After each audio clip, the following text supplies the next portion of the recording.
Recuerda apoyar este podcast escuchándolo y siguiéndolo en Spotify, iVoox y Apple Podcast. Los links están en la descripción en YouTube.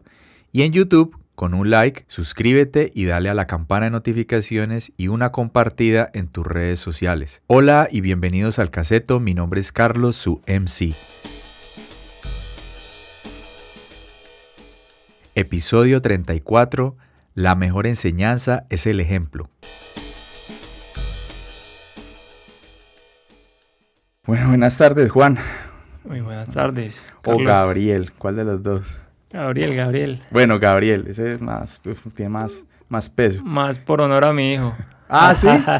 Bueno, no, entonces bacanísimo. Yo también pensé pues que era como por el arcángel. No, me gustan ambos, pero... bacano. Y la verdad no tengo ese...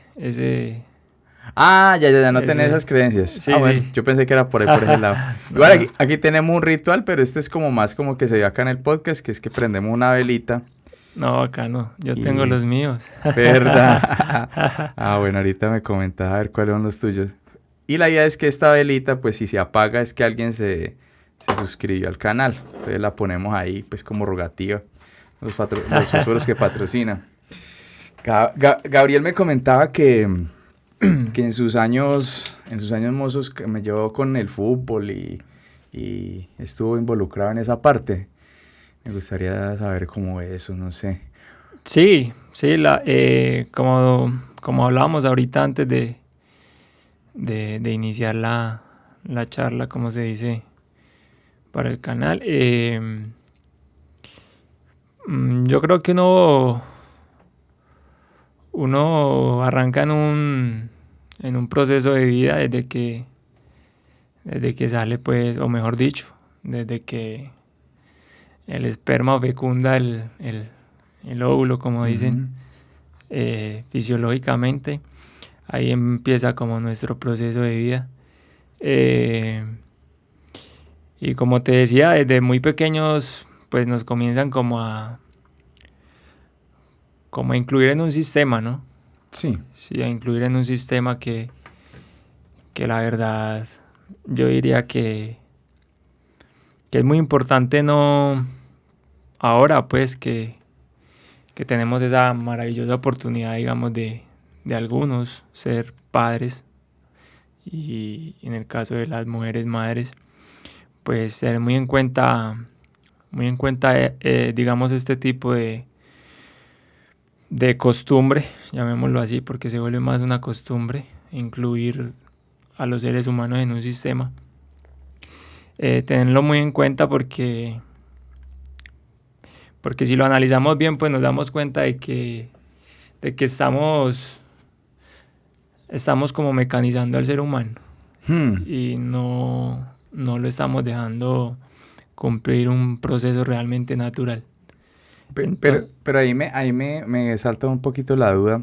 Sí. En la cuestión, por ejemplo, pues vos, o sea, uno reconoce que existe un sistema y vos lo estás mencionando. Sí. Y de pronto vos estás haciendo con tu hijo, pues como tratando de que de pronto él no quede como inmerso en ese sistema, pero a la misma vez como el sistema es tan abrumador, ¿qué pasaría ahí entonces? Claro, la verdad es muy, muy difícil. Yo diría que es muy difícil, pero no imposible. Porque ahora mismo, pues, como usted lo dice, digamos que yo tengo la oportunidad de involucrarme con mi hijo en ese proceso.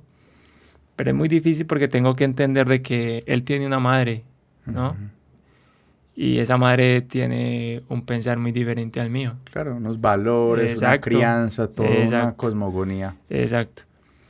Entonces, producto de todo eso, y obviamente de esa búsqueda cada vez de esa libertad del individuo como tal, pues yo lo que trato de hacer es, como dice un gurú por allí,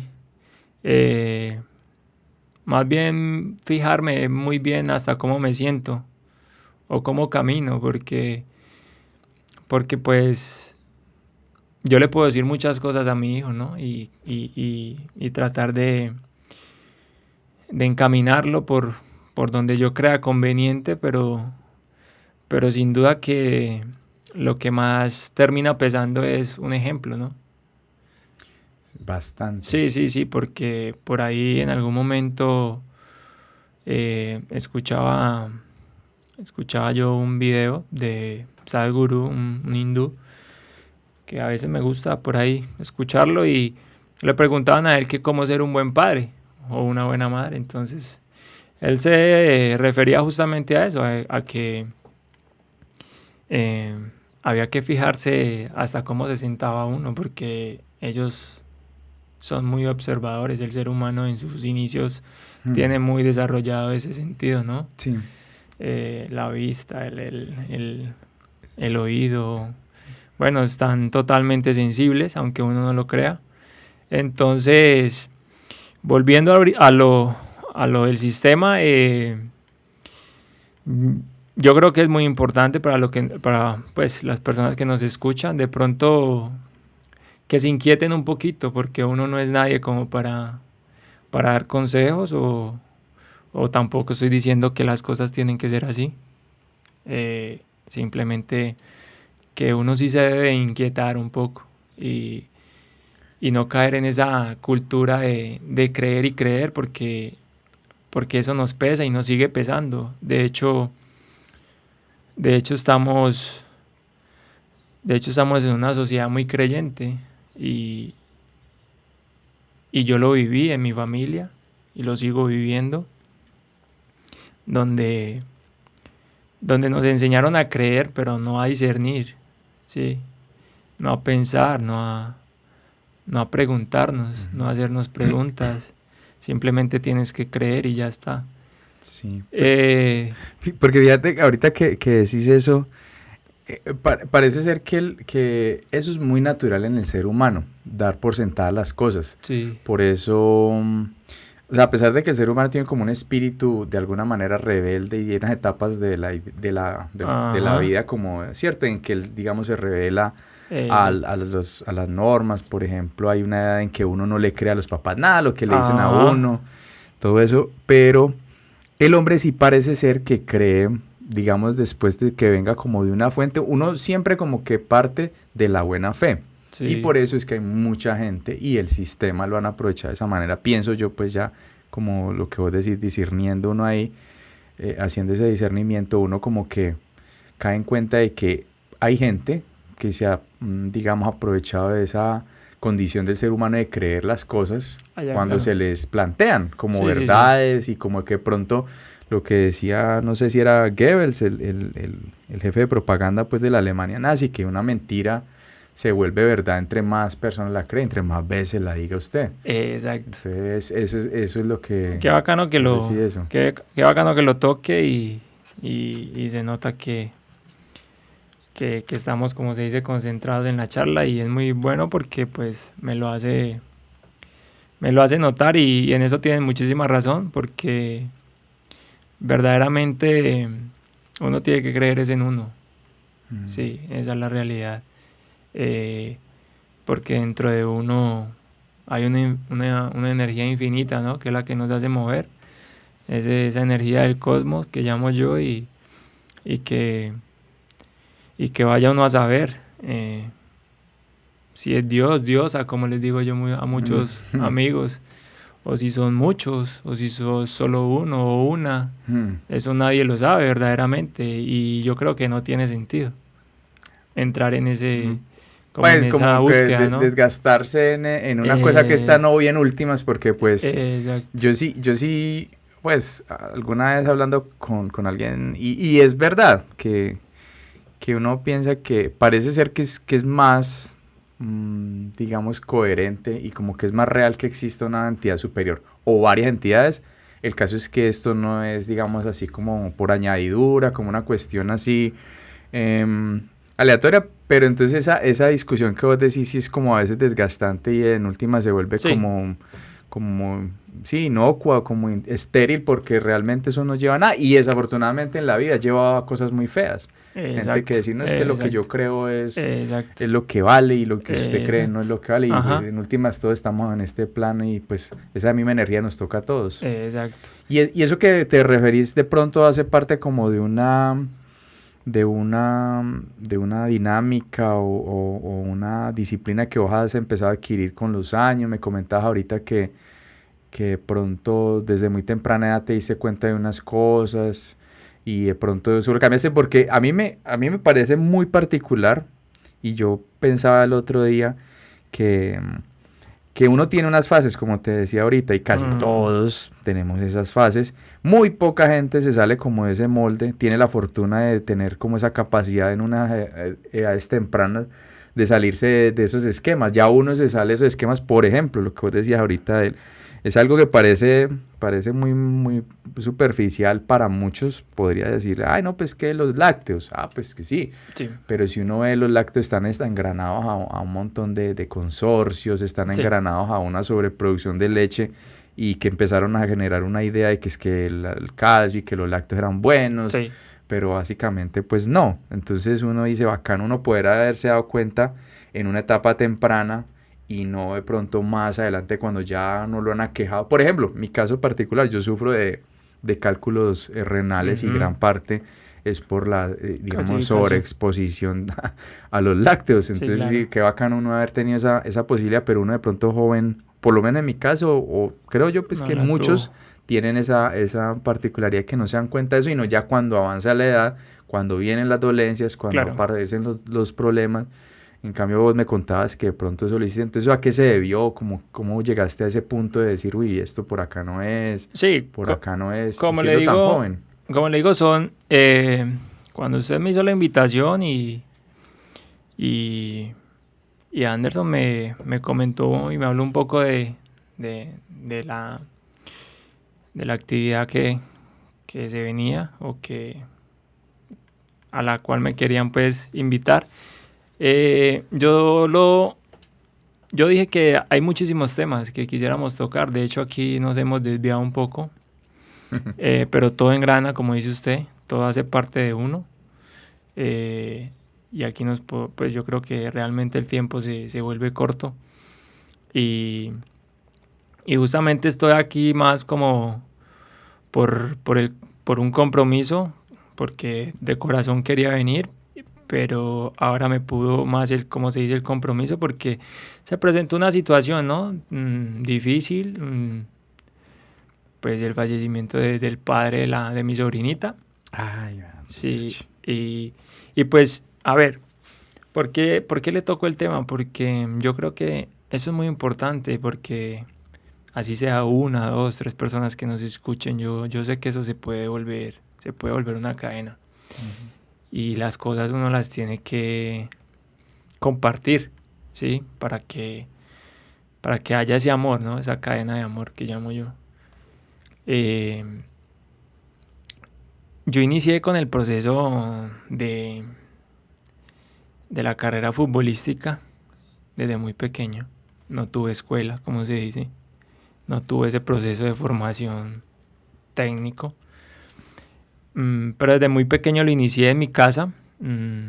Pues eran muy escasas en ese tiempo las escuelas de fútbol, por decir que no las habían.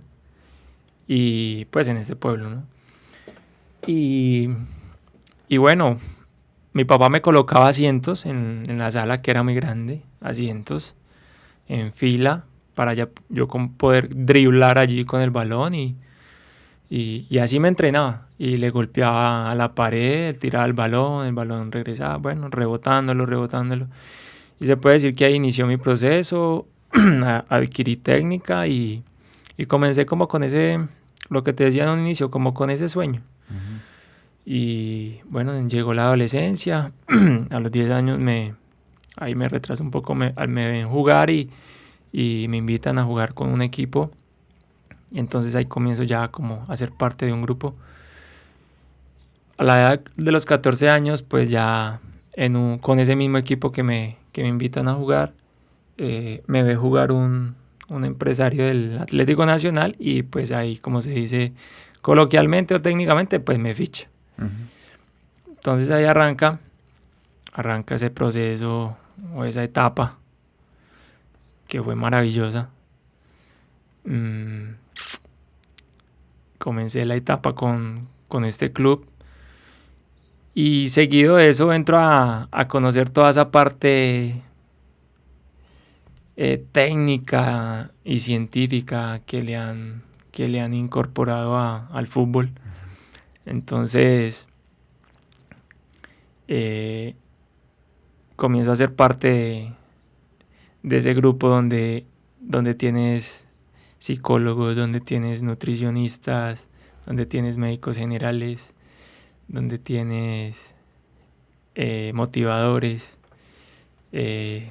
preparadores físicos, bueno, un equipo grandioso, y de todos comienza uno a aprender.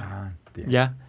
Entonces me comenzó a fascinar demasiado esa parte de la salud, del cuerpo, cómo funciona, y comencé a entender de que el cuerpo tiene 3 bases ideales y fundamentales, y que hay que entrenarlas y trabajarlas. Eso es una realidad. Más allá de que el que lo quiera creer o no, es algo real. Y esas 3 cosas son: la mente, hay que trabajarla, hay que entrenarla, el espíritu, igual, y el cuerpo, igual. Entonces, tú puedes tener un cuerpo muy, muy esbelto y muy bien trabajado, pero si no hay un espíritu o una cabeza bien preparada, no estás cojo.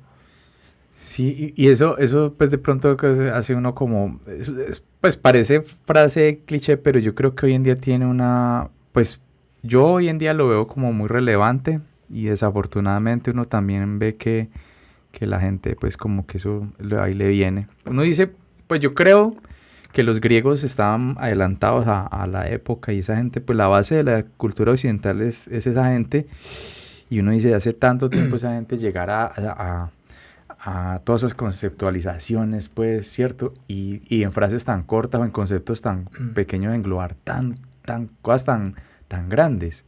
Sí. Y a veces uno lo vería como de una manera como muy superficial, pero esa frase, por ejemplo, mente sana en cuerpo sano, es brutalísima. Sí, claro.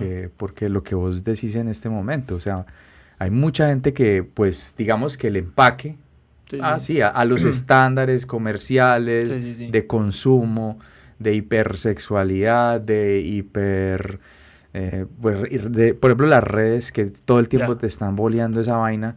Entonces esa persona aparentemente pues está bien, ¿cierto? Sí. Se mete en ese sistema. Sin embargo, por ejemplo, se puede, pues es lo más seguro que esa gente a nivel interno, la parte espiritual y la parte mental, prácticamente no. Y bueno, de pronto, en últimas, cuando esa gente empieza a decaer, empiezan a adquirir un montón de comportamientos que pueden, en últimas, perjudicar a otras personas, porque han habido casos de mucha gente que tiene como un estilo de vida a partir de su empaque, pero a largo plazo llega a la otra, que es como un reemplazo, ¿cierto? O sea, eso sí ya pasó. Entonces esas personas entran en una decadencia rarísima, entran en pues como en unos comportamientos autodestructivos, empiezan a drogarse, a tratar mal al uno, a tratar mal al otro. Bueno, tanta cosa, y uno dice, mire, ¿dónde está el espíritu? Donde hubieran cultivado un espíritu, una mente, no les hubiera dado tan duro eso, y de pronto hasta no fijarían que su única manera de sobrevivir en el mundo es ser un empaque, andar ahí en la calle, y que toda la gente diga, esa persona es súper bien, pero en últimas, como dice el cuento, la profesión va por dentro. Claro, por eso te tocaba el tema de los hijos y de los seres humanos en sus inicios, porque todo es allí, ¿no? Allí se encadena todo esto, y es porque no nos enseñan que tenemos tres cosas muy importantes que trabajar, y son la base de todo, Entonces, si desde pequeño no te dijeran que lo más importante es ir a una universidad y ser un profesional, esto sería muy diferente. No estaríamos en una sociedad de consumo en la que estamos y seríamos seguramente seres mucho más sanos, mucho más capaces, sin decir que el conocimiento es una maravilla, sin decir que no hay que ir a una universidad, sin decir que el estudio no sirve para nada. De hecho, el conocimiento es una maravilla. De hecho, yo creo que nos ha sido raptado mucha parte del conocimiento. Pero bueno, volviendo al tema de mi carrera, yo a los 15 años toco un fondo, como se dice, porque yo era un convencido. Mi papá me decía, tienes que alimentarte muy bien. Bueno, mi padre y mi madre y mi padre es una persona demasiado, diría yo, ambos muy inteligentes, pero mi padre una persona que contó hasta quinto primaria, pero una persona que tenía una habitación, aún la tiene, casi de 4x4 llena de libros y es un devorador de libros y bueno, gracias a él también he tenido esa oportunidad de que él digo yo, me influenció y pues he tenido pues como esa oportunidad de encontrar en los libros mucho aporte para mí. Entonces mi papá me decía, tienes que nutrirte muy bien, y entre esas cosas él no tenía, digamos, el conocimiento, porque no es culpa de él, no tenía el conocimiento fisiológico, y entre esos el calcio, entonces la leche, y entonces él, desde que yo tenía, recuerdo muy bien, 6 años, yo iba por la leche con una tina, y eran 3 botellas. Esa leche entera con nata. Exacto, sí, sí. Entonces resulta que yo siempre llegaba a los entrenos, eso es inolvidable para mí. Eso es como si hubiese sido ayer. Y yo llegaba, parece estarlo viendo. Y entonces mi mamá me decía, Juan, nadie toma leche aquí. Y en la casa nadie tomaba leche. Y las 3 botellas me las consumía yo. Y claro, yo me sentaba después de los entrenos porque no consumía agua. Y llegaba y me tomaba todas esas 3 botellas. Y bueno, y yo creo que yo diría que de los 5 o 6 años, sin contar la que me tomé de ahí para atrás, de tarros y qué sé yo. Entonces a los 15 años toco fondo y pasa lo que decía una vez también un gurú, que la enfermedad te recuerda que estás vivo. Entonces, sí, claro, como que lo mueve a usted, bueno, claro, hermano, pilas a ver. Sí, porque muchos estamos dormidos ahí y no valoramos, ¿no? Uh-huh. Entonces, por primera vez en la vida y única que he estado hospitalizado, enfermé y el médico, después de todo lo que descubrió, y me dice, no, usted no puede volver a consumir leche, y si quiere consumirla, la consume deslactosada. Entonces empieza ese proceso futbolístico y fisiológico, acompañado de todos estos grandes seres, y empieza esa inquietud mía, ¿no? Entonces a cada médico, cada pregunta, claro, a cada fisio, cada pregunta, y empiezo a inquietarme más con los libros y a interesarme más el tema de la salud y el cuerpo y cómo se estructura, cómo se fortalece, cómo se entrena, cómo se prepara, cómo se mantiene. Entonces, bueno, me doy cuenta de que los lácteos hacen parte de la cadena más transgénica de los alimentos que podamos consumir. Y me comienzo a dar cuenta de que son los que más aportan grasa a nuestro cuerpo, y átomos de carbono, y cómo comienzan a influir en la inhibición del proceso inmunológico, del sistema inmunológico. Y bueno, comienzo a tomar decisiones, y entre esas no lácteos, no embutidos, que están tan cargados en sales y no a esta carne de cerdo y bueno, que ya obviamente se respeta. Sí, claro. Porque obviamente, como dicen por ahí, pues a veces es más dañino lo que sale que lo que entra. Ujú. Pero sin duda que... Dentro de esas carnes está también la roja, la pela de res. Sí, lo que pasa es que... Lo que pasa es que... vuelvo y te digo, uno tiene que ser muy lógico en cuanto a que tu organismo necesita energía. Y más allá si practicas algún tipo de actividad física.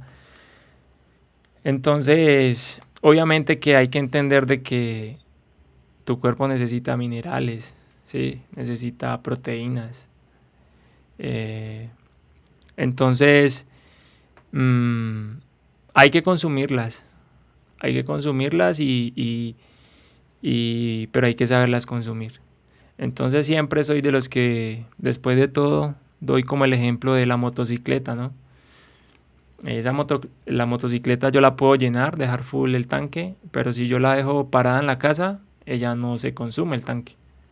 Pero si esa moto se mueve todo el día o tiene una actividad, en la tarde no va a tener el mismo porcentaje de gasolina, ¿sí?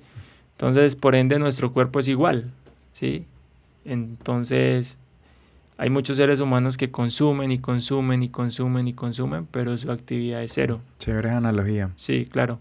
Entonces, el cuerpo tiene una información que todo está en el disco duro de las células y es reservar. Y ellas comienzan a hacer eso. Y fíjate, un apunte ahí que yo en estos días escuché un neurólogo que le explicaba, pues, y eso ya está súper cantado cuando dijeron en el congreso con el cuento de la etiqueta. Yo digo, bueno, listo, está bien que le pongan la etiqueta porque pues sí, pero yo creo que cultura, o sea, digamos, dentro de la cultura popular ya casi toda la mayoría de la gente sabe que las cosas transgénicas, sí, procesadas, altamente procesadas son malas. Sí. Y fíjate que el hombre decía que, y eso pues como que ya, o también, claro que el que se inquieta en eso, porque no digamos todo el mundo lo sabe, Sí. pero fíjate que el hombre decía que además de que son súper nocivas, por lo que tú hablabas, el sodio, la grasa saturadas, todo esto, Sí. eso también tiene una capacidad de destruirle a uno como ciertas, por ejemplo, pues creo que son hormonas que uno también produce en el estómago o algo así para saciarse, para lograr la saciedad. Ya. Entonces esta vaina empieza a inhibir la saciedad y empieza como usted empieza a sentir que no se... O sea, esa capacidad de saciarse que tiene el ser humano naturalmente, decir Sí. no más, ya Sí. hasta aquí. Esos alimentos altamente procesados tienen unos químicos que van disminuyendo esa capacidad. Ya. Entonces por eso vos... Aumentan en la ansiedad. Eso, la ansiedad, y que vos cuando consumís altas cantidades de eso, pues vos no sentís, o comida normal, Exacto. vos no sentís como esa saciedad, entonces seguís. No Entonces, estás saciado del todo. eso, entonces sentís como esa necesidad de estar Claro. comiendo, entonces lo que vos decís, se llega al punto en que uno come más de lo que realmente consume, porque si uno se va a rajatabla, realmente nosotros los seres humanos no es que consumamos mucha energía en el día. Sí. O sea, con una cantidad, digamos, pero si uno lo pone pues como en esa, al lado de un corrientazo, al lado de esa cultura que nos han, y ahorita que ha llegado pues como esa maximización de todo, Sí. que hoy llega un frisbee, entonces quiere agrandar el combo por 3 presas más, el Sí. combo agrandado. Yo me Sí. acuerdo cuando uno estaba pelado, que una fiesta o un arroz con pollo con dos Coca-Colas de esas de litro, pues bastaba para 2 familias o un gentío. Sí. Hoy en día es ese porrón de 3 litros y eso vuela en cuestión de nada. Sí. Una persona se toma 1 litro de Coca-Cola prácticamente hoy en día, entonces como que la gente ha ido subiéndole a la porción. Entonces muy interesante eso que vos decís, que de verdad uno a veces consume demasiado y no hace nada como No para... hace un gasto. No Exactamente. hace un gasto de todo lo que ingiere. Y ahí eso empata con algo que leía yo en algún libro de medicina alguna vez. Y se ponían unos porcentajes, hacían un círculo, no sé si has visto esa gráfica donde hacen un círculo y Entonces le ponen, ese círculo es un 100% y Ujú. digamos a la mitad del círculo le ponen alimentación, un 30% le ponen vicios, ejemplo, o actividad física. Bueno, el caso era que ahí representaban, y lo más importante que te voy a decir es que en ese círculo el porcentaje para la salud del cuerpo, el porcentaje de ejercicio era del 10%. Y es real. Yo lo he comprobado y es real. Yo puedo decir de que una persona con solo aprender a alimentarse, Ujú. el ejercicio que tiene que realizar es mínimo. Sí. Todo es por acá. Exacto. Y muestra de ello es nuestros antepasados. Mi abuela no hacía ejercicio, murió de 95. Mi tía igual. Pero esa gente no tuvo los alimentos transgénicos que tenemos nosotros ahora. Sí. No tuvo esos supuestos lujos que llaman ahora de poder ir a un centro comercial y comerse un pollo frisbee, un helado, una Coca-Cola. Supuestos lujos que los incluyó el sistema y la sociedad, pero en realidad no son lujos. Es un atentado contra la salud. Y bueno, usted nombraba algo muy importante ahora y es el tema de las ansiedades y todo esto. Y no lo quería dejar pasar porque ese entrenamiento, cuando te hablaba de esas tres cosas, ese proceso con los niños es muy importante. Vuelvo ahí porque son ellos, sin duda que son ellos los que más nos deben de preocupar. Si a nosotros desde pequeños nos enseñaran a manejar las emociones, eso sería muy diferente. Muy diferente. Porque nosotros llegamos al mundo, obviamente, por un proceso natural digamos, de empalme o de unión de hombre-mujer.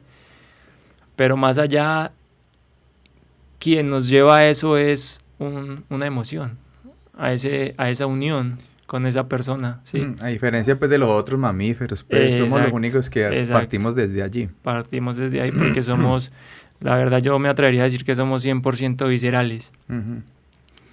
Y yo ahora lo único que puedo decir es que si uno aprende a manejar sus emociones, uno tiene éxito en la vida. Es cierto. Sí, en todos los sentidos, porque decirte que tú vas por la calle y pasas por el parque central principal de la Unión Valle y vas en tu moto, en tu auto o simplemente caminando o en tu bicicleta y te dejas seducir por ese olor de las comidas rápidas que no puedo decirlo. Eso es una locura, claro, ¿cierto? Claro, yo no puedo negarlo. Para mí es uno de los mejores olores. Mierda, si uno para como un buen aporte ahí para la salud de los que vienen en la Unión, que si quieren mejorar su condición de salud, no pasen por el parque. Total. Pero a eso es lo que voy yo, o sea, no se trata de no pasar por el parque. De ser capaz de pasar y no caer en exacto. la tentación. Entonces, es el tema emocional, entonces, si esa cabeza está preparada, no se va a dejar engañar por esa emoción del momento, me quiero comer el perro ahora mismo, ¿sí? Entonces, eso pasa con todo, eso pasa con los vicios, pasa en el mismo tema de pareja. Somos emocionales. Yo se lo decía una vez a una amiga, no me puedes decir que aún así tengas tu pareja y la ames, me vengas a decir que no ves pasar un tipo y vas a decir que guapo está, porque eso nos pasa a todos. No, eso es normal. Sería, pues, muy ingenuo. Pues, exacto, decir que no. Sí, es como esos esquemas que le ha montado a uno, pues, de que claro. No, eso pasa, sí. Es una realidad. Exacto. Entonces, bueno, entré en ese proceso y de ahí para acá comenzó esa serie de cambios maravillosos y es aún más maravilloso, valga la redundancia, ver los resultados, ver cómo ver cómo no necesitas una EPS para eso, ver cómo no tu cuerpo se ve digamos afectado por cualquier tipo de bicho y ver cómo el cuerpo logra eliminarlo de una manera tan, tan rápida.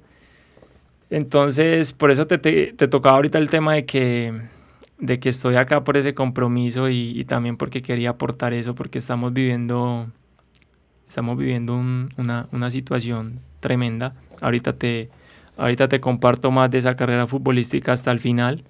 O bueno, resumámosla un poco. Yo de ahí sigo con Nacional. A los 16 entro soy transferido al Deportivo Cali. Llego al Deportivo Cali, donde tengo un lindo proceso con el maestro Arboleda. Ese volante 10 maravilloso que tuvo Colombia. Y de ahí paso a la América de Cali, donde en el año 2004-2005 él cae a la lista Clinton y bueno, yo salgo con una serie de jugadores y directivos que éramos los más recientes, renovando allí. Y, y bueno, y se me ve dilatada esa oportunidad de jugar Copa Mustang, que era en ese entonces. Claro. Y bueno, llego a mi apartamento. En ese entonces vivía en Pampa Linda, por detrás de la Universidad de Santiago de Cali. Y bueno, ahí simplemente me acuesto y comienzo obviamente de una manera muy triste a meditar y bueno, al día siguiente tengo una invitación había una práctica de Selección Colombia Jamundí con América de Cali y me invitan allá y estando en esa práctica soy visto por un empresario. En ese entonces era el empresario de Neco Martínez, Freddy Guarín y bueno, me ve condiciones, se hace acreedor de los derechos deportivos míos y comienzo con él un proceso y finalmente yo termino en Cortuluá. Y allí pues tomo una decisión que si me preguntas ahora mismo por qué la tomé, pues ahora mismo tampoco sabría decirte por qué. Sí, pero simplemente quise renunciar, seguramente porque vi que el proceso tenía que volverlo a iniciar después de... Sí, o sea, volver a caminar esa senda que Exacto, ya habías caminado. Exacto, y de verlo pues tan cerca y bueno, simplemente tenía unos ahorros y decidí no continuar y ahí decidí estudiar y quería estudiar medicina. Para ese entonces ya mi mamá no me pudo dar el estudio porque yo renuncié al estudio a los 14 años cuando me fichan. Y yo le digo a mis padres, no quiero estudiar más, estaba en 9º grado y ellos dijeron, tranquilo. Pero tomaste la decisión del fútbol. Claro, y ellos me apoyaron y me fui. Sin embargo, en lo futbolístico siempre le exigen a uno terminar su estudio y yo terminé el bachillerato y bueno, lo pude terminar. Pero ya a la edad de los 20 renuncio y con mis ahorros decido estudiar y no me dio sino para un técnico. ¿Sí? Entonces entré a un técnico de salud oral y ahí tengo la oportunidad de entrar ya a un laboratorio muy grande y ahí se me presentó la oportunidad de poder estudiar más y estudié, me enfoqué más en el tema dental y tuve la oportunidad de estudiar la ortopedia funcional para niños. Y bueno, en eso puedo decir que es lo que hago y a partir de ahí me comenzó obviamente mucho más a interesar el tema del cuerpo, de la salud, de cómo, de lo que te decía ahorita, de cómo funciona, cómo se puede mejorar esa calidad de vida, tanto física, mental y espiritual. Y entonces llegamos al punto por el cual te decía ahorita que quería tocarlo y aportarlo porque llegué hasta acá. Por eso pensé obviamente en llamarte y decirte no puedo, dejémoslo para otro día. Le dije a mi hermana y a la niña que que dejáramos todo para ya viajar mañana. Pero pues el padre de la niña muere, digo yo, no quisiera entrar como en ese tema de juzgar, pero muere por una serie de cosas mal hechas, por una serie de cosas de una sociedad corrupta en la que estamos y una serie de cosas en la que yo quisiera decirle a la gente que ya debemos despertar, hermano. Debemos despertar porque en el 2019 por allá en un estado, llamémoslo así, pueblo, ciudad de este continente asiático, revienta un supuesto bicho, ¿no? Ujú. Y a partir de ahí hacen el juego total los medios de comunicación, que anteriormente eran como el quinto o el cuarto poder en el mundo, pero ahora me doy cuenta que si no son el número 1, son el 2 o el 3, Sí, que le sí. llaman poder mediático, y donde encaja la frase que usted decía ahorita, donde los noticieros una mentira la vuelven verdad, ¿sí? Ujú. Entonces, entramos a una experiencia que yo simplemente la quise aprovechar y la sigo aprovechando, porque no me olvido de ese primer día que llego a la casa de mi padre y de mi madre, porque no soy una persona, no me considero un televidente, soy escéptico a ese tipo de cosas, porque la verdad es que no me informan y no me aportan nada. Y llego y ellos tenían el televisor encendido y simplemente veo como este señor, que se dice llamar presidente, pues dice simplemente que no, que tenían que prepararse para todo lo que se venía, y pues yo simplemente le digo a mi papá y a mi mamá que lo mejor que pueden hacer es desconectar el televisor y que en realidad no va a pasar nada. Y decirles que cuando un gobierno a uno, y eso se lo digo a la gente más allá de su forma de pensar, que se respeta, pero cuando un gobierno te dice que te quedes en la casa, yo creo que debes de hacer todo lo contrario, porque el gobierno no le importa, eso lo deben de tener muy claro las personas, que el gobierno no le importa la salud de un pueblo. No. En eso estamos, en eso yo estoy muy seguro, y como desde un inicio lo dije, si le importa tanto, ¿por qué no cerró la industria de tabaco y alcohol en lugar de mandar a la gente a las casas a consumir más tabaco, más alcohol, por el tipo de ansiedad que generan las noticias? Y eso desencadenó en otras cosas, tragedias Demasiado, familiares, violencia y la sigue intrafamiliar. generando. Eso es brutal. La sigue generando. De hecho, pues la Hambre. que se presenta ahora en mi casa es esa, en mi hogar es esa, porque este hombre, como muchos, estaba en su casa con una afección respiratoria que curiosamente todavía sigo sin tener certeza de ello, porque en mí hay muchas dudas, Ujú. hay muchísimas dudas, porque curiosamente la gripe desapareció. La gripa común. Claro, y por lo regular, todos los años, en casi todos los países, Esa sí es la temporada. tenemos gripes estacionales, Ujú. y por lo menos 1 o 2 veces en el año. Y en los países con estaciones aún más.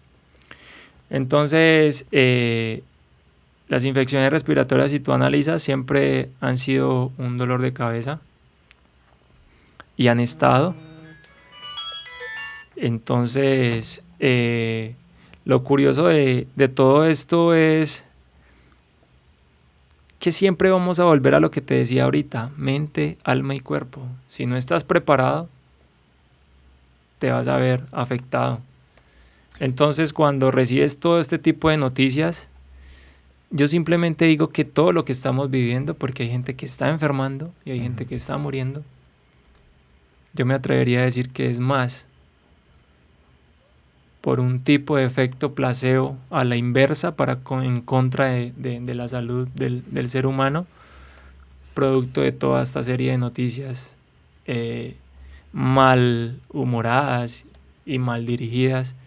Y yo diría también que no me importa, como se dice, no me importa todas las sensaciones que pueda levantar, pero yo sí digo que la medicina tiene mucho que pagar en esto, porque sé que ellos no tienen del todo la culpa, porque ellos también son víctimas de un juego, pero creo que uno como profesional de la salud debe cuestionar todo y no regirse a un vademéculo, a una teoría, y porque lo he vivido en el campo de los dientes, lo he vivido y llevo 12 años ya y sé que la teoría te dice una cosa, pero la práctica es otra en total.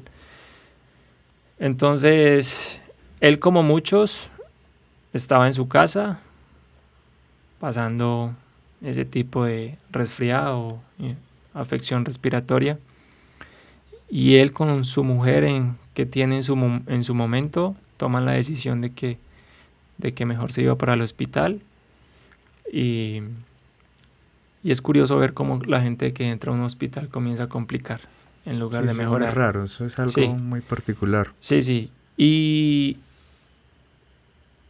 otra pregunta que me genero y me sigo generando, como tantas, que no entiendo por qué de 10 pacientes que son sometidos a un proceso de intubación tienen que morir 9, por no decir que mueren los 10. Y la respuesta mía es que si yo frito 10 huevos y se me queman 9 es porque algo estoy haciendo mal. Entonces,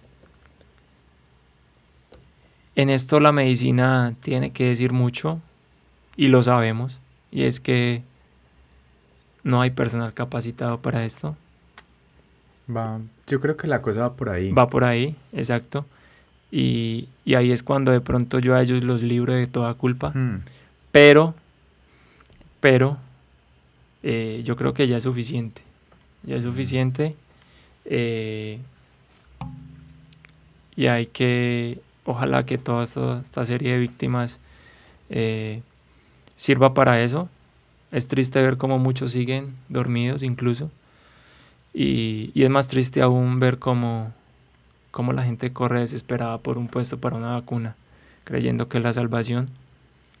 Una vacuna que no tiene para mí los argumentos necesarios. Y bueno, más aún, digo yo, es ver cómo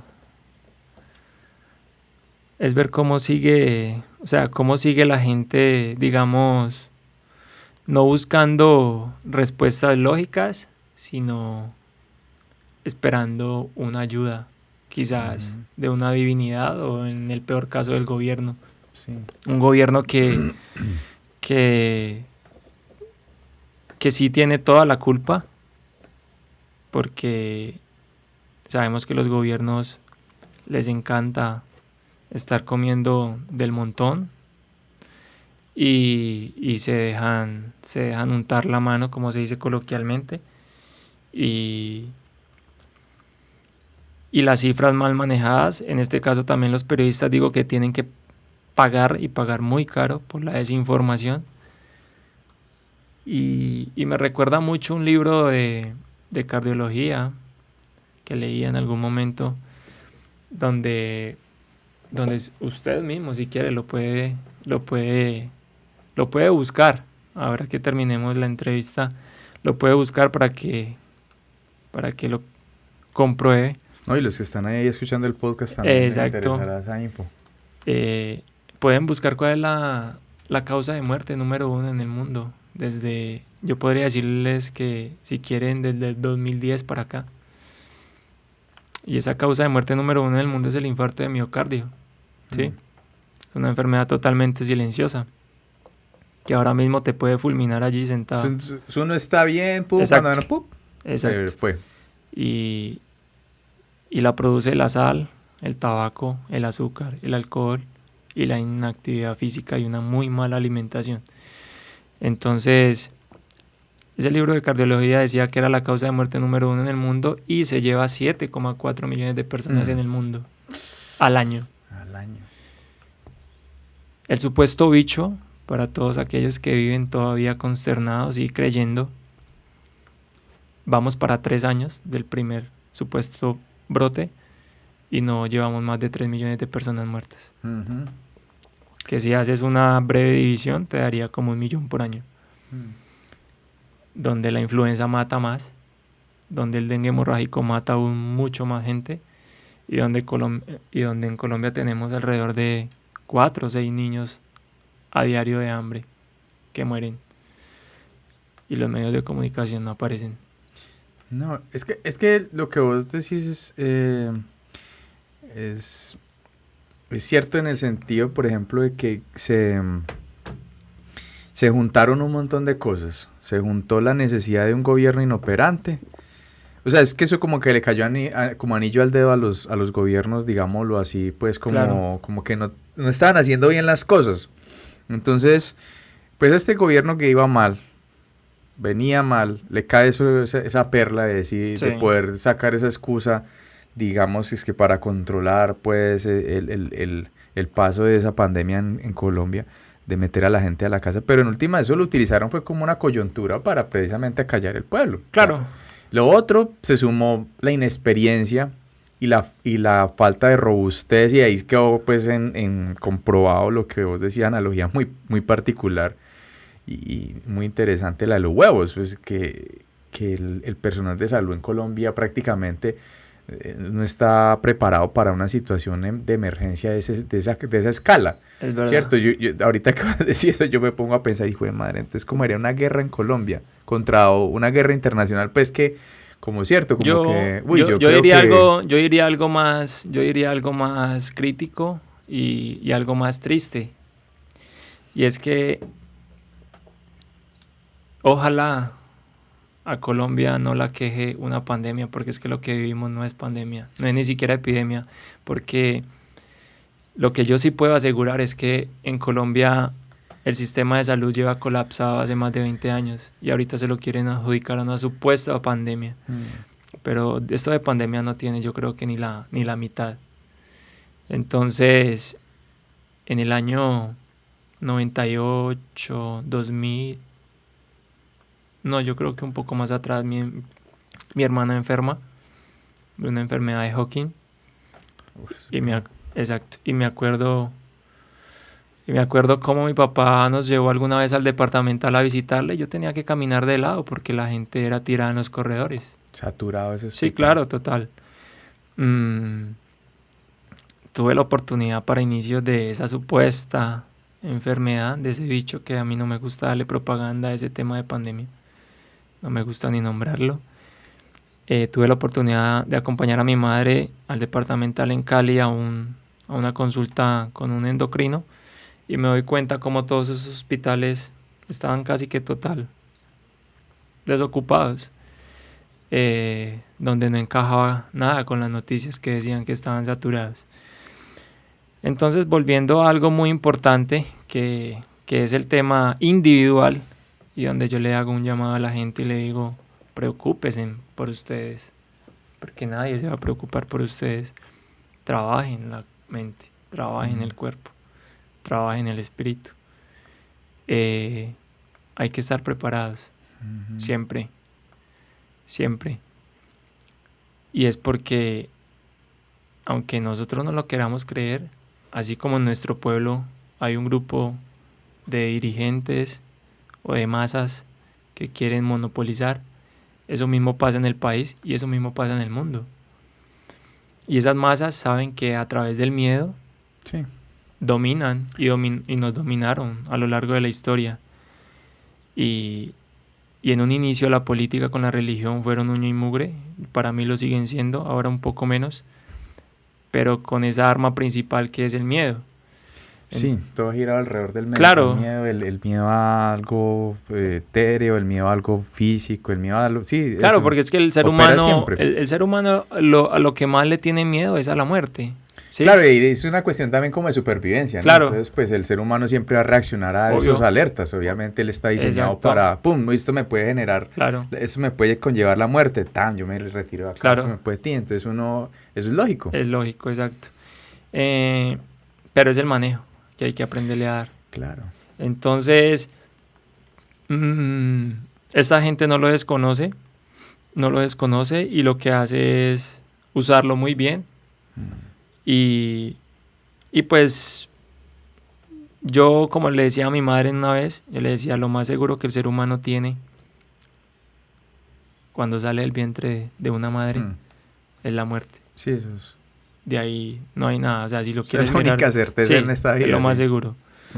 Porque pues ya obviamente cada quien tiene su forma de ver y de pensar, pero el pasado, como estoy seguro, ya no existe, y el futuro sí que menos, es una incertidumbre total. Y pues como siempre, atento al presente y disfrutar ese presente, y de tal forma es por eso que me enfoco tanto en el cuerpo, en la mente y en el espíritu, porque esas son las bases. Por eso digo que si un inmunólogo, un virólogo, médico general, el que sea, que se pare ante un medio de comunicación y tenga la cara o los cojones para decirle a la gente que use un barbijo, que se proteja, porque no tienen lo mismo o la misma convicción para enseñarle a la gente cómo nutrirse y cómo romper esa cadena de alimentos transgénicos, cómo romper esa cadena de alimentos azucarados y cómo parar esa industria del tabaco, del alcohol y del azúcar y de la sal? No. Pero en verdad el problema no es ni siquiera las industrias, es el problema de educación. Sí, claro. Problemas de educación. Es de educación y ahorita ese fue una de las cosas que me faltó como hacer en ese compendio de cosas que salieron mal y que están saliendo mal. Pues obviamente también una enfermedad nueva, por decirlo así, una población mal alimentada. O sea, eso se juntó, pues todo es una tormenta perfecta, todas las condiciones para una tormenta perfecta. Y me parece muy interesante lo que vos decís en cuestión de ese desarrollo individual. Porque es que, desafortunadamente, yo lo veo así. Nosotros, los colombianos, hemos aprendido a ser individualistas en lo que no debemos ser individualistas y a ser colectivos en lo que no debemos ser colectivos. Claro. Y lo que vos decís tiene mucha razón. Somos colectivos creyéndole a un run colectivo. Sí. Pero ahí es donde yo debería ser individualista y tomar mis propias decisiones, claro. e informarme, digamos, tener mi sapiencia, por ejemplo, de que yo veo un montón de gente corriendo en la calle y salgo a correr detrás de ellos, claro. porque todos están corriendo, ¿no? Claro. O sea, ahí yo tengo que ser consciente, tengo que ser analítico, decir, venga, esto sí es por ahí, esto no es por ahí. Claro. Lo que vos decís, ¿verdad? Si hubiera de pronto parado mucha cosa donde hubieran... digamos eso, una educación alimenticia, yo creo que pues, y obviamente la gran mayoría yo tengo un primo que el hombre es diabético y el hombre estuvo muy delicado, pero precisamente por todo eso de antes, claro. que algo que si él hubiera manejado, digamos, en su momento, cierto, cuidando, es que eso es otra cosa, que es cuidarse, pero en últimas es vivir bien, porque la gente dice es que uno debe cuidarse, pero resulta que es que usted lo que hace es vivir bien, o sea, cuando usted se nutre bien, cuando usted hace ejercicio y todo ese cuento. Claro. Y el hombre prácticamente ese tipo de cosas, una cultura pues de una alimentación mala y todo ese cuento, todos esos hábitos dañinos fue lo que casi lo llevó allá. Claro. Entonces uno dice, ahí es donde está la responsabilidad y como ese compromiso con uno mismo, lo que vos decís. Claro, es que, a ver, yo quiero hacer algo referente para dejarlo ahí ya, el tema de la noticia, porque ojalá lo escuche alguien que esté en el medio periodístico o esté estudiando. El poder de la noticia es increíble. Yo ahora mismo puedo dejar una víbora debajo de esa silla donde estás, y si no te informo, tú puedes pasar ahí 2, 3 horas y sencillamente estás tranquilo. Pero si ahora mismo yo te digo que debajo de ti hay una víbora, Claro. Yo creo que usted no sabe dónde... Yo creo que te pegas del techo. Sí, claro, uno ya dice, bueno, ¿cierto? ¿cómo hago para moverme? ¿Qué? Entonces, uno tiene que entender, volvemos a la emoción, entender de que cuando somos emocionales 100%, que somos la gran mayoría, debemos entender lo importante que es la capacidad para informar, lo importante que es saber informar, lo importante que es saber llegar. Llegarle a la gente. Claro, y saber entender de que somos individuos y todos no tenemos la misma capacidad de aceptación y de recepción Y de procesamiento de las cosas. y de procesamiento de la información que nos llegue. Entonces, eso está como le decía alguna vez a mi hermana, que el ser humano no puede ser tan imprudente y menos el profesional que estudia para informar. De decirle a la persona que tiene una uña levantada, decirle a esa persona que él conoció un fulano que murió por una infección de una uña levantada. No es cierto, eso es terrorífico. Claro, ¿Cómo le decir uno claro, ¿cómo lo va? No, pues imagínate el no grave se estrés puede. que le genera. Y además, no, una locura. No. Entonces, yo te puedo asegurar algo, que si esta información hubiese sido manejada diferente, nosotros no tendríamos, yo diría que ni siquiera un muerto de los que tenemos ahora. Porque yo me atrevería a decir que gran parte de las personas que murió o que ha muerto y que sigue muriendo es producto de un miedo, Sí. de un mal manejo del miedo. Incluso si tú entras a un libro de neurología, te das cuenta que una mala noticia te puede tumbar el sistema inmunológico al piso en segundos. Sí, Sí. es impresionante. Es impresionante lo que hace. Entonces, volviendo a lo de ahora, para dejar eso allí, volviendo al tema del individuo, yo creo que hace unos días vivimos una situación de caos también, por el tema de las protestas, donde yo fui partícipe de la marcha pacífica aquí en la Unión, la primera vez, y donde nunca estuve de acuerdo con todo esto, desde muy pequeño. Lo hice simplemente por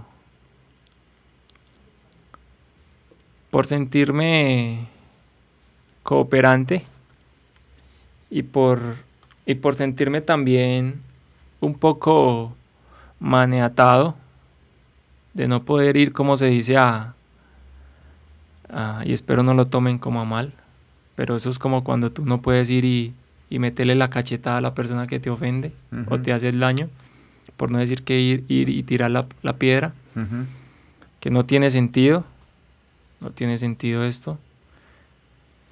Pero todo es producto de una causa y efecto, lo que muchos llaman karma, ¿sí? Algunas religiones. Pero se nos olvida que hay unas leyes naturales que nosotros no podemos romper y son esa ley de acción. Eso es karma, acción. Ya sí. Tú verás si lo tomas para bien o lo tomas para mal. Entonces, muchos decían ¿por qué estos rebeldes hacen eso? O sea, ¿por qué? Rebeldes. Sí, exacto. ¿Por qué? O vándalos. ¿Por qué hacen esto? ¿O por qué tienen que dañar el almacén? ¿Por qué tienen que cerrar las vías? Porque, bueno, todo este sinnúmero de situaciones que se presentaron. Pero uno sabe que eso es producto de una represión de un gobierno a lo largo de muchos años. Sí,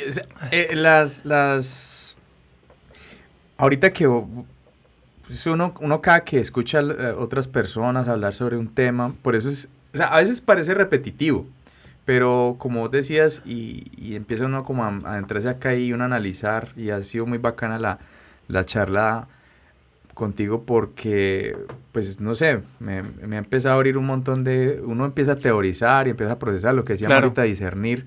Sí.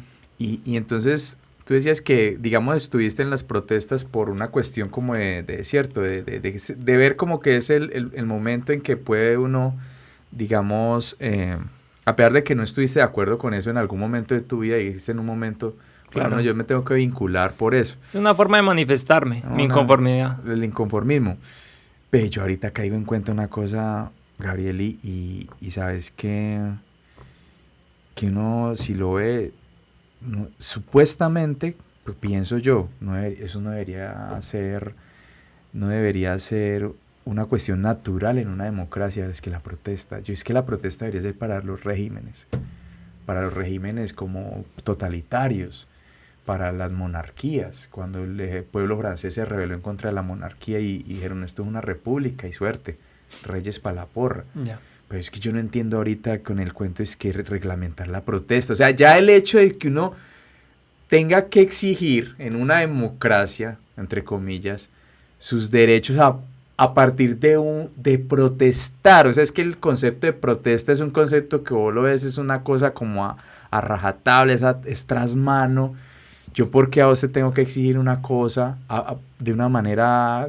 Porque prácticamente la protesta es como, yo no sé, o sea, a mí eso me parece antinatura, la verdad, o sea, uno no entiende, y eso me parece que también le está siguiendo el juego a esas élites dirigentes en el sentido de que ellos se sienten como arriba y empoderados y como que yo tengo el control. Entonces, claro, es que para allá iba. La población me tiene que protestar, o sea, la población Claro. se tiene que enronchar, se tiene que llenar de un montón de odio, un montón de cosas y arengas y Claro. gritarme a mí qué es lo que ellos necesitan. En última, entonces yo tengo el sartén por el mango. Claro, para allá iba. Lo que pasa es que yo no lo hacía por eso.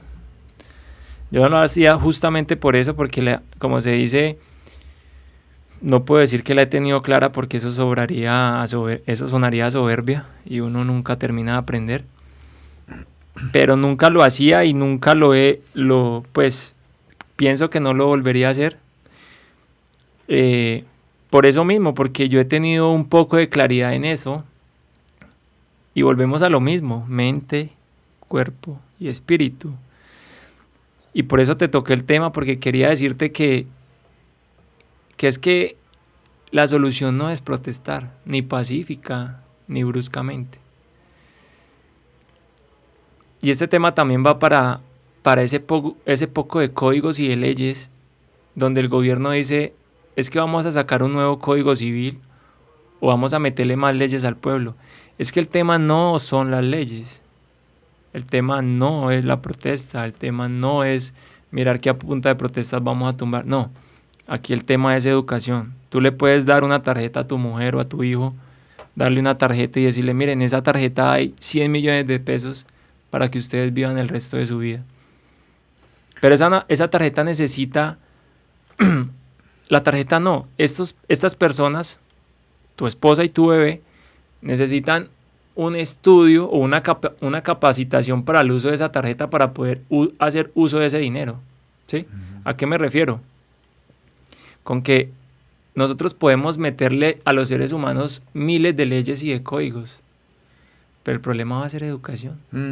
Administrar esos códigos, saberlos. Claro, es que yo le puedo decir a las personas, mire, hermano, es que si usted se orina ahí, una multa. Si usted no usa el casco, una multa.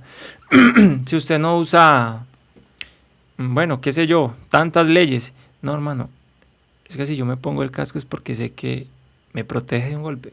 Una muerte pronto, que una caída que no es tan grave se vuelve una tragedia. Claro, entonces, cuando yo voy a la protesta pacífica, lo hago porque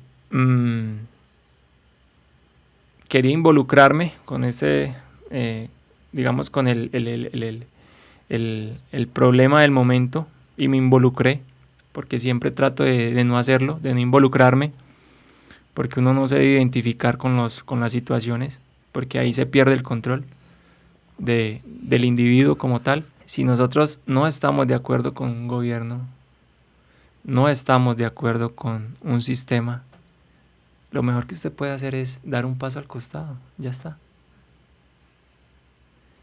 Pero es difícil, Gabriel, porque... Es difícil porque no hay educación. No, y porque yo estoy metido en el sistema, el problema es ese giro. El problema es que, pues... Es difícil, pero es tan fácil. Pero parece fácil, pero se vuelve difícil en el sentido de que mucha gente también, por la ignorancia, por la falta de educación, le tiene miedo al cambio, le tiene miedo a las cosas, le tiene miedo a hacerse a un lado y decir, bueno, vamos a ver esto, qué rumbo coge. Claro. Pero, por ejemplo, un ejemplo, cuando vos decís eso ahí, tenés esa teoría de hacerse, digamos, como a un lado, ¿cierto? Dices, ¿cómo sería? Por ejemplo, un ejemplo, a ver si de pronto logramos dilucidar algo ahí. Yo lo diría que hay muchos y me gusta aportarlos. Si usted se sienta por un momento en su habitación, se tumba en su cama y medita, que para mí es tan importante, y analiza que para vivir se necesita de tan poco es tan poco, y a partir de ahí usted comienza a entender de que si usted tiene su alimento y su escaso techo y su escaso forma de vestir, empieza a eliminar una serie de cosas que usted las ha vuelto necesarias. Y angustias también, ¿no? Claro, porque es que eso te genera angustia. Yo no tengo ese teléfono, me genera una angustia. Y esto me genera una necesidad y me vuelve pobre. Me hace sentir pobre. Mentalmente yo empiezo a tener ese... Claro, porque es que si yo no tengo el teléfono en última tecnología, ya estoy atrás. Y ya por ahí estoy mal. Yo recordaba en estos días con mi padre algo muy bonito. Nosotros somos una familia de 4 hermanos. Y mi papá decía, yo lo acompañaba a mercar. Éramos de muy escasos recursos. Y mi papá decía, qué bueno yo tener para llenar la nevera. En ese entonces él quería llenarla de yogures, mortadelas. Puro mecato. Sí. Sí. Y éramos felices cuando él llevaba esas cositas. Eso, que el bonjour. Exacto. Y uno iba a esas casas de esas personas adineradas y uno abría eso. Y uno decía, pucha, y esas neveras llenas, hermano. Cuando íbamos a Cali. Y en estos días le decía a mi papá, papá, gracias, hermano. Gracias y gracias a la vida por haber sido tan de escasos recursos. Y ojalá hubiésemos sido de más escasos recursos. Porque después de todo me he dado cuenta que la gente de más escasos recursos es la que más feliz es. Y eso lo dice ni siquiera lo digo yo, lo dice la Universidad de Harvard, que hace un estudio en el año 2018, y donde se da cuenta que del 100% de la población, el 80% de las personas, del 100% de las personas que se suicidaban, ese 80%, creo que el 90% eran personas de alto recurso. Sí. Y es por eso mismo, porque usted me decía, ¿cómo hacer para eso?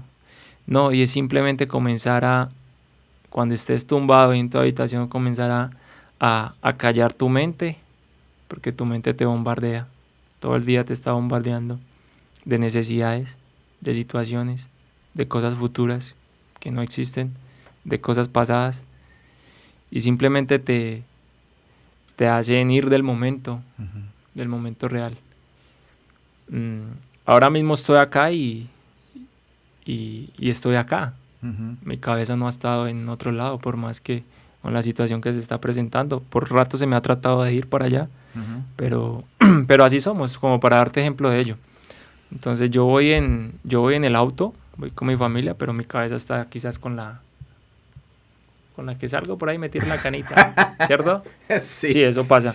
Oye, y lo que vos decís es muy cierto. Nosotros, a partir de todas esas convenciones sociales, de lo que hablamos ahorita, ese sistema, empezamos a engalletarnos de una manera la vida tan impresionante, a generar un montón de angustias, y es a partir de todas esas cosas. Claro. Porque de pronto lo que vos decís es un ejemplo muy, muy, muy particular y bacano, que es cierto, o sea, usted tiene una vida hecha, usted eligió en algún momento, claro, tuvo la capacidad de decirle a esta persona, bueno, vamos a hacer algo, ¿cierto? Sí. Vamos a estar juntos, pero después de eso, a pesar de que vos tomaste esa decisión, pues la idea era que la tomaras dentro de tus 5 sentidos, sí, bien comprometido. Sí. Pero a pesar de que te comprometiste en ese cuento, más adelante empieza a divergerle el pensamiento. Lo que pasa es que uno no puede, lo que pasa es que uno no puede prometer nada. Cierto. Sí, tú no puedes prometer nada. Yo hoy tenía una cita con vos tipo 2:30 y se presentó una situación que no estaba en la agenda, ¿sí? Y no soy de eso, no soy de agenda. Anteriormente llegaba la noche, me pasó. Llegaba la noche y yo en lugar de meditar y de callar mi mente, simplemente estaba ya organizando cómo iba a ser desde que me levantaba y que venía todo el día. El día siguiente. Sí. Después pude entender de que cuando usted entiende que nada de esto le pertenece, ahí comienza usted a liberarse y a soltar una serie de cargas inútiles. Anoche yo tenía la oportunidad de compartir con 3 amigos, porque muy poco lo hago, pero compartía con ellos una comida. Entonces, yo compartía con ellos anoche y son 2 personas también que ahora están muy, muy, muy bien, son adineradas. Entonces, alguno de ellos me decía que por qué no hacía uso o invertía pues en algo que yo también tenía para comenzar a darle uso. Y esa pregunta o ese tipo de sugerencias me lo han hecho, me las hacían mucho. Tipo de propuestas indecentes. Sí, aunque bueno, estas no es que sean indecentes. No, digo pues como un decir. Exacto. Y simplemente le respondí que lo que siempre respondo y que por allá alguna vez en la vida fue que me hicieron así. Y por eso te digo, porque hay que dar ejemplo de ello. A veces uno se llena la boca hablando de cosas y volvemos a lo mismo, el ejemplo es lo más importante. Y logré entender de que cada vez que adquieres más dinero, adquieres más compromisos. Cuando a mí me pregunta la gente por qué renuncié a una carrera tan linda, después de tenerlo todo, incluso amigos que sabían que estaba a un paso de comenzar esa senda profesional futbolística. Después de todo, yo creo que la vida me ha dado esas respuestas y es que pude entender de que ese camino de materialismo no te hace feliz. Y he tenido propuestas en Canadá y Estados Unidos para mi trabajo, donde me puedo ganar en la semana lo que me gano acá en un mes. Para lo que trabajas Sí. en la parte oral, Sí. tu profesión. De hecho, allá hay unos compañeros. Y resulta que hace muchos años pude entender de que necesito de muy poco para vivir. De muy poco. Si vas a mi casa, que alguna vez te puedo invitar, no tengo nevera, televisor tampoco. No porque no los pueda tener, simplemente no los necesito. Uy, pero la de la nevera sí me puso a pensar, estoy aquí echando cabeza. Claro, el tema de la nevera, pues sencillamente, pues si tú tienes tu pareja y vives con más personas, en este caso principal tu pareja, pues si necesitas conservar tu pollo y tu carne, sí, obvio, claro que la tendría. Pero como no la tengo, no necesito enfriar nada más. Simplemente compro lo del día. Ah, entiendo. Sí. Entonces, volvemos a lo mismo, o sea, es hacer uso de lo que necesitas realmente. Entonces, muchas veces tienes en el closet 10 pares de zapatos. Eso es consumismo, ¿sí? Muchas veces tienes en tu nevera, no tienes ni siquiera nada que conservar. Simplemente la tienes. Ahí prendida. Y porque si alguien llega y te dice, oye, pero ¿cómo hay que no tienes nevera? Sí. O no tienes sala, ¿sí? Entonces, una vez llega alguien a mi casa y me dice que porque tenía el corredor, mi casa es así de campo, que porque tenía el corredor lleno de hojas, mugroso. Yo le dije, no, lo tengo así simplemente pues porque es mi casa y no me incomoda. Es que la gente... Sí. Son todas esas convenciones sociales. Claro, y son cosas muy pequeñas, pero que si usted las analiza, gran parte de ello encaja con una lectura muy bonita que yo creo que debo tener por acá. Sí, Y es que creo que ayer la leía nada más. Actuamos el gran tiempo de nuestro día y de nuestra vida. Actuamos siempre desde el punto de vista social, pero no desde el punto de vista esencial. Uh-huh. Sí, siempre es como respondiendo a esas convenciones sociales. Sí, claro, porque si usted analiza... Todo es como en función de los demás en ciertas partes. Siempre hay una dualidad.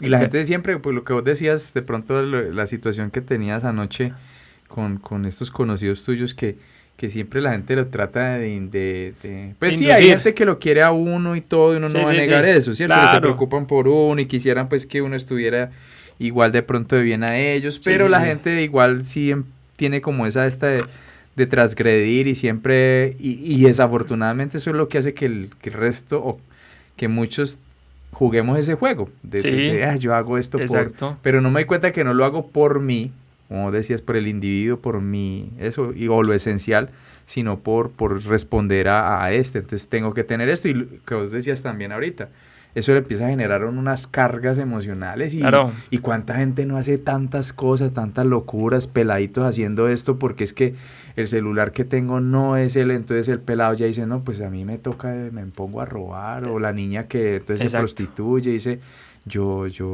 ahorita, yo soy docente, pues hasta hace poco pues terminamos el semestre, no sé si seguiré en ese proceso, pero muy particular porque ahorita vi por ahí el estado de una chica que próximamente en OnlyFans, el cheque, que no sé qué.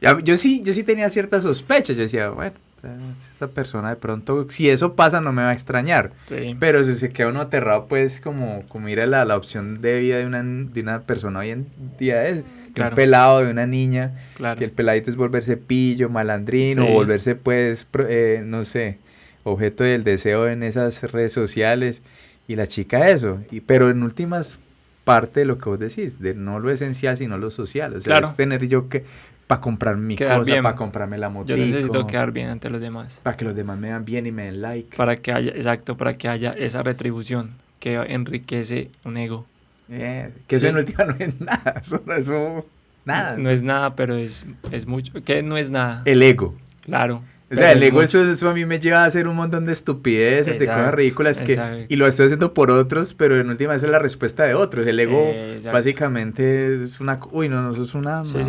Pues loca. Eso es como lo decíamos ayer.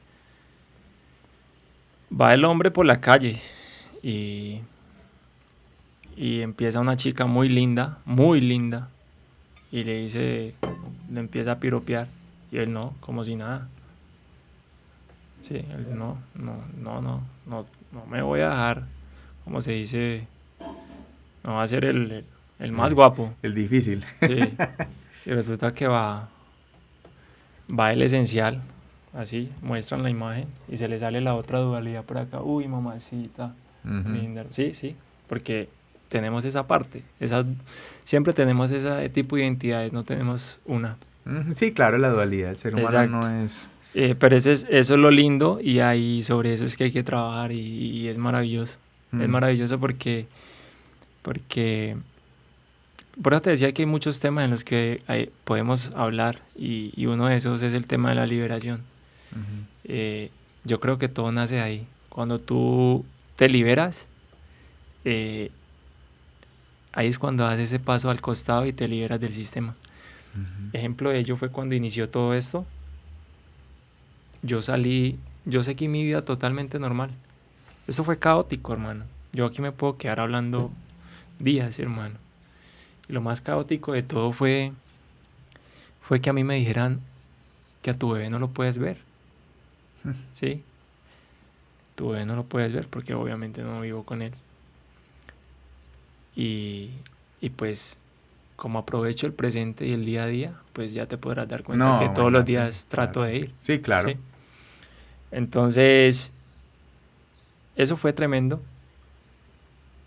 Más allá de que traté de llevar mi vida normalmente, yo salía y estas calles eran solas. Una vez me encuentro la patrulla y se quedaron mirándome.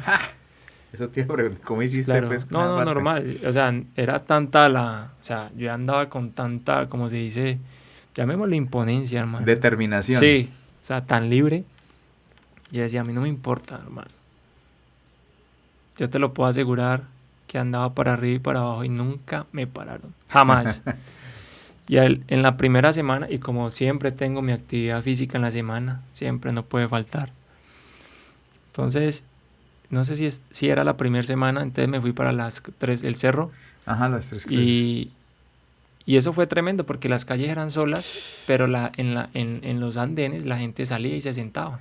Buscando así Buscando como el ese, contacto claro, también social, contacto visual visual, con la sí, gente. Uno no exacto. quiere ver gente, uy, eso es durísimo. Y comencé yo a pasar por una calle que parecía como cuando te hacen ese camino chino que llamaban en la escuela. Ah, sí, que Sí, lo la gente al agarraron. lado y lado, exacto. Pero el escarnio Claro, entonces. entonces lo Ay, mío era hermano. unos callados, pero con la mirada me decían todo. Sí, claro, Y claro. otros Como sí no se aguantan. juzgándote. Exacto, y otros sí, hey, ¿por qué no te quedas en la casa? Hey, la policía te va a coger. Entonces, por último, ya finalizando la calle, me dicen unas muchachas muy jóvenes, hey, la policía te va a coger. Entonces yo les dije coloquialmente así, sí, charlatanmente. Les dije, no, pues yo ya aquí ya comienzo a trotar. Si ellos me pueden alcanzar, que me agarren. ¿Sí? Sí. A partir de ahí comencé lo que yo te digo. O sea, yo a ti no te puedo decir cómo puedes hacer para iniciar algo. No te puedo aconsejar. Ujú. Pero lo que sí yo le puedo decir es, si tienen la capacidad de observación, observa. ¿Sí? Y usted puede ver, digamos, mi forma de actuar, mi forma de vivir. Y a partir de ahí, ¿sí? Y eso es lo que yo he hecho. Observar, Ujú. observar y observar. Porque, como se lo decía una vez a la abuela del niño, yo sé que mi padre y mi madre, aun siendo tan buenos padres para mí, tienen sus cosas malas. Claro, todos Que los no seres puedo humanos tomar como tenemos ejemplo. eso. Pues, Exacto. sí, uno toma lo mejor de cada ser humano. Exacto. Entonces, ¿por qué lo hacía y por qué lo hice? Porque había libertad en mí. La libertad mía no depende de si tú me dices quédate encerrado o puedes salir. No, no, no, no. El ser humano es libre por naturaleza. Y a mí nadie me va a imponer nada. Ujú. Cuando aprendes a liberarte, te descargas de muchas cosas. Y una de las cosas más importantes es liberarte de esa necesidad material. Y a partir de ahí todo llega.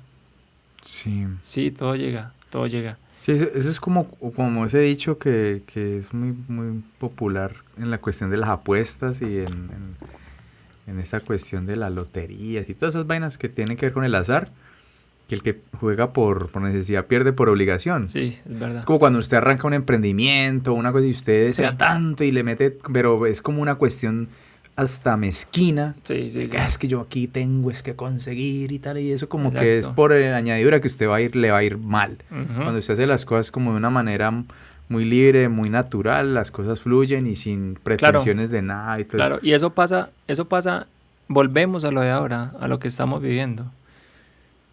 Y yo lo digo para esa gente que está en ese proceso, en el proceso profesional de cualquier actividad, de cualquier profesión. Yo me atrevería a decir que de 100 médicos, doctores que hay, el 90% estudian para que les digan doctor, para tener un rango social. O simplemente para tener un poder adquisitivo. Sí, un estatus en la sociedad. Y ese otro 10% está legalmente por vocación. Y todo redunda en algo, hermano. Alguna vez mi abuela me decía, y es muy real, es muy real. Nosotros estamos aquí por amor, y la vida se da por amor. La vida en general, la vida de la planta, la vida del... Todo. Lo mueve. Eso es una cosa creadora. Exacto, amor. eso es una concepción del amor. ¿Sí? Y todos los problemas de este mundo radican en la falta de amor. Si usted los analiza... Amor propio, sí, amor al prójimo. Sí, si usted los analiza, es eso. Porque el amor se enfocó, valga, digamos, ponerle ese nombre, aunque yo no diría, toda la gente va es por dinero. Porque eso está desde pequeño, es que por eso volvemos a lo que yo les decía tan importante desde pequeño. porque a mí nunca se me olvida y lo sigo escuchando por ahí. No, es que tú tienes que prepararte, porque tú tienes que ser alguien en la vida. Y esas palabras son tan pesadas, porque es que desde el mismo momento en que ese esperma fecunda ese óvulo, ya usted es alguien. Desde ese mismo momento de la concepción, ahí ya eres alguien. Ya estás ganando. Cuando puedes salir de esa bolsa del vientre de la madre, aún estás más ganado, porque ya eres partícipe de esta vida, de esta actividad que es la vida. Y de ahí para allá todo es ganancia, hermano. Todo. Y si yo me pongo a analizar,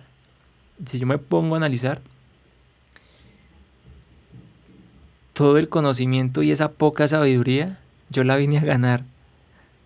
Fue con mi experiencia de vida, ni siquiera con el estudio.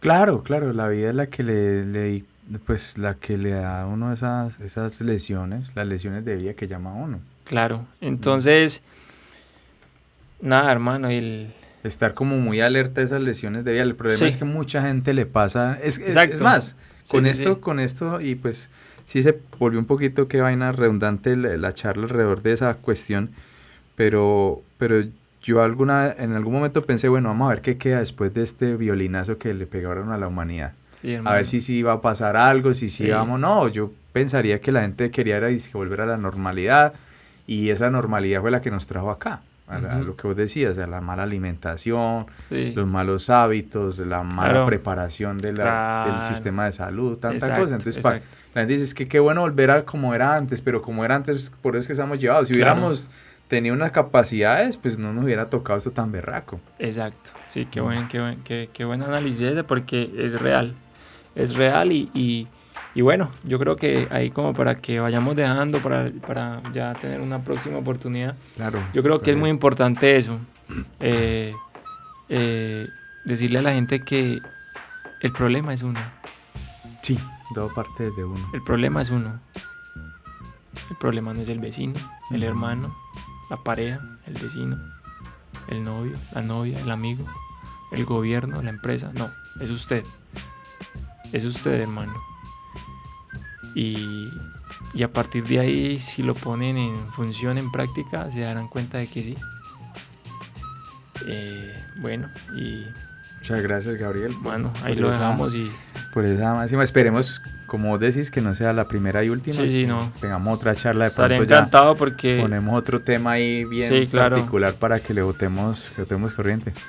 Qué bueno, hágale, hermano. Yo muy encantado de la invitación y bueno, esperemos a ver en una próxima poder compartir más. Listo. Gracias.